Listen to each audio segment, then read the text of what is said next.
These Caran Neocolor I crayons, these are so not the crayons that you were using when you were in preschool. These are really sophisticated crayons, mostly because the quality of the color is so incredibly rich and vibrant. It's common for people to think that if they want to learn color, that they have to paint.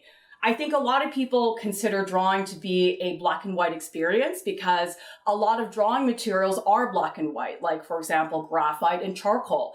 But with crayons, you can get the experience of color with the simplicity of the materials, because the thing that I think is challenging about painting is that you have to buy so much equipment. You got to get the easel and the palette and the brushes and the paints. It's a lot of stuff that you have to get. What's so great about the crayons is that you do get the full color experience. You really can work with very sumptuous, very rich colors, and you really can layer them endlessly the same way that you would make a painting.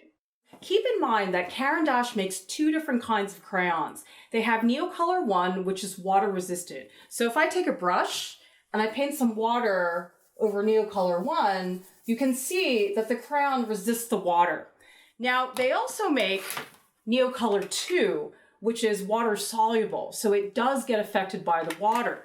Now, if I take this brush and I paint the water over Neocolor II, you can see that the crayon is very much affected by the water. And so you can get these really fun kind of watercolor-like techniques.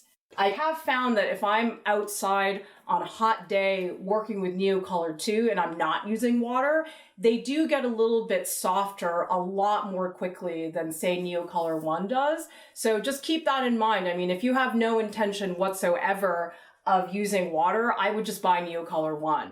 One of the best features of these crayons is that you really can layer them infinitely. If I take this red and I really build it up, and you really got to use pressure with these crayons, and you draw like this, you're not going to get that rich color. So you do need to work up a little bit of a sweat when you're using these crayons. But what's so much fun about this is I can now take this lavender, and if I press really hard, I can layer the lavender on top of the red.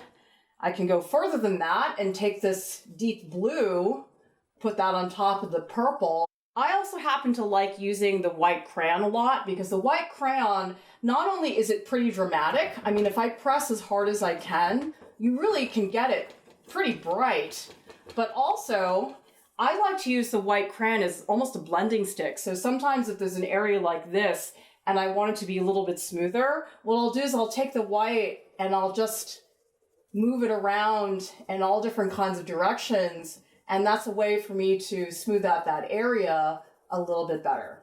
After you've built up a couple of layers of crayon, you can go outside and get some spray fixative, and you can spray a layer of fixative over your entire drawing. And what that does is the fixative basically builds a very thin barrier between the layers of crayon. And so after you sprayed it, it's almost like starting fresh with that new layer.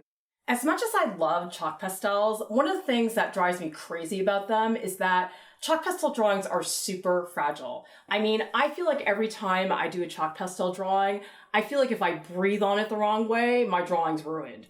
The crayon drawing is incredibly durable. I mean, I feel like crayon drawings are like invincible. I mean, look at this. I can just take my hand.